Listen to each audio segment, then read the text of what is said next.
si Keisha. Mahilig akong store time. Gigising ko na si ate para samahan mag-store time. Ate! Di siya magising kaya ako na lang.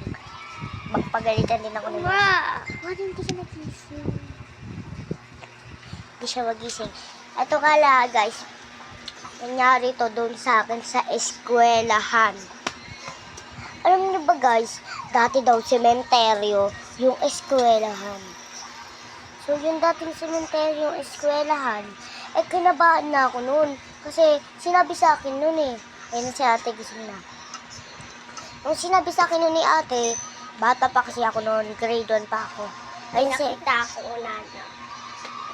So guys, may nakita kami ng unano na parang may batang patay na anghel na parang lumilipad siya, wala siyang paa. Kinabahan ako noon. Sa may nagsasabi sa akin ng mga bodyguard, dati daw sementeryo yung eskwelahan. Kaya hindi ako naniwala. Umakyat ako sa top floor. Nakita ko yung pinsan ko. Parang wala naman tao, binubugbog siya. Binulog siya sa top floor. Sinumbong ko sa may teacher namin.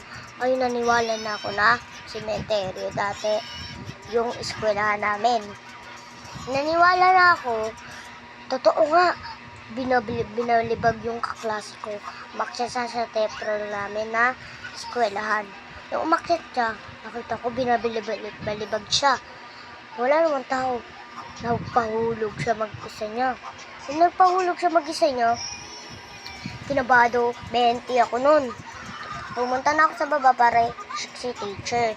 Wala na pala mga tao. Pumunta ako sa bodyguard ay sa principal. Andun pa si principal office. Nung pagkatawag ko sa kanya, agad na sinira yung school namin. Doon na sa ibang school na namin.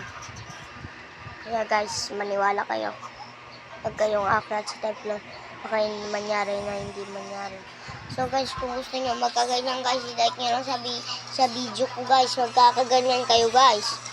Madami pa akong ganyan, kaya pwede kayo manghingi. Bibigay ko lang sa madaming nanonood sa akin.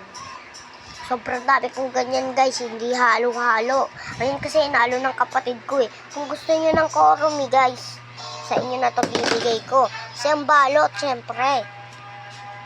Para matuwa-tuwa naman kayo guys. So, gayon lang guys. Huwag kayo maniwala kayo sa may dati nating school ay sementeryo. Maniwala kayo guys. Pag hindi kayo naniwala, Diyos ko po. Hindi ko alam kung ano mangyayari.